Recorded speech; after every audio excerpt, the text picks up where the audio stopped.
Okay, so today I'm going to do a maintenance on my FJR. It's going to be a simple maintenance which is going to be an air filter change. There are many air filter video changes in YouTube, and I just want to make one because this model is auto clutch model. As you can see, there's no gear lever here. So these paddle shifters, those are the ones used to change the gear. So there is a motor here. I don't know if you can see through here, but when I remove the cover you'll see. So that's sitting in front of the air filter. So there's a little bit of a challenge there. So that's the reason I want to make this video, in case anyone has this model. So the step one would be to get rid of the seat, remove this cover, and then we'll continue from there. Okay, so the cover is off. And this is the cover that's sitting in front of the air filter. So this cover has to come out. There's a bolt here and some plastic nuts here, and yeah, that's it, here and here. So that whole panel will come off along with the brake fluid reservoir. No, I'm sorry, the clutch fluid reservoir. So the whole thing just comes up. Now, as you can see, this is the mechanism that drives the auto clutch. So I think this is the motor. So this motor is sitting in front of the air filter. So unless we get this out of the way, it's going to be difficult to take out the air filter or put in the new one. So that will be the next step. So I'm going to remove this, then remove this motor that's being held by this bolt and this bolt.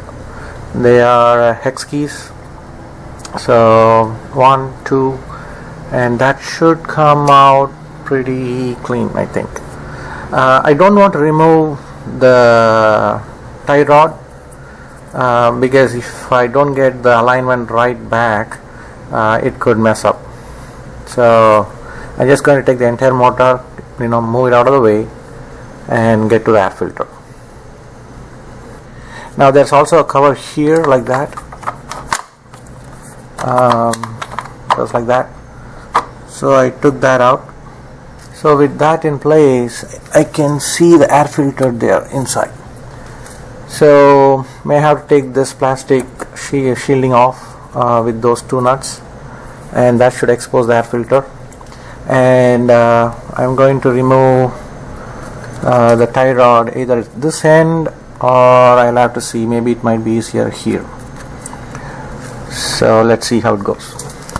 Okay, so I removed the shielding here, and that's making it more accessible to remove this nut.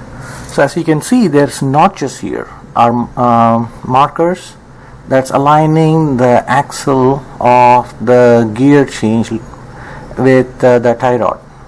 I don't know if you can see it. Yeah, right there. So that's the marker here and the marker there. So we just need to align it up and we put it back together. So I'm going to remove this little nut and take the whole assembly out and just let it drop, and we'll see how that goes. So that's the plan right now. So I remove the cover here, going to get this and get this out of the way. Okay, so what I ended up doing, I did not remove this nut. Instead, I removed the nut that's holding the tie bar to this, and now that's falling off. I had to wiggle this motor out. It was really tight. Even though the bolt was removed, it was very tight. I had to wiggle it back and forth till it broke free between these two notches. This thing goes in between this, and that was really tight, so I had to wiggle back and forth, and it came off. So now, as you can see, it's out of the way like that. Alright, so that's the major part. Once that's off, all the screws on the shroud are accessible. Remove that, pop in the new filter, and put it back all together. So to summarize, the steps are: get the seat out, get the cover off, remove the tie rod that's holding to the gear shaft lever here, remove the two screws holding the motor, then wiggle this back and forth till it breaks free, and the rest of it is just getting through the shrouds. There's one shroud sitting on top. There's another one now that's supposed to be removed, and that's it. So once you get the hang of it, it's pretty straightforward. The major part is wiggling this motor out of its seat here. It might be a challenge putting it back together, but that should be fine. Alright, let's see how the air filter looks.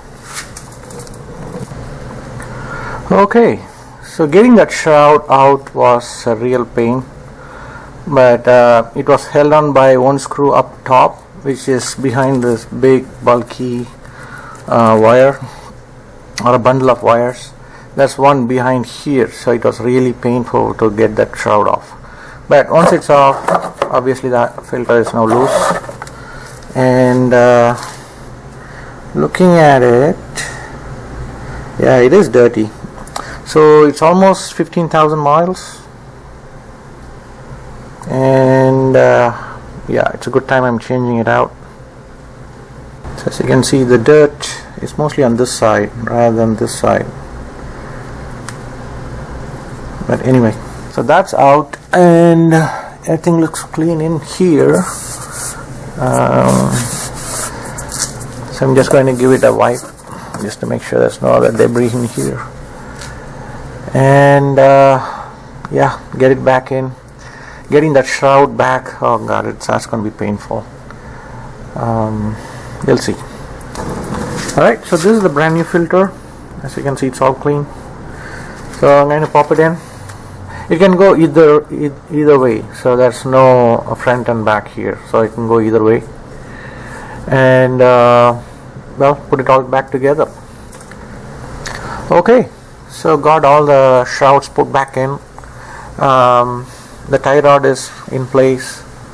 Got the motor wiggled in.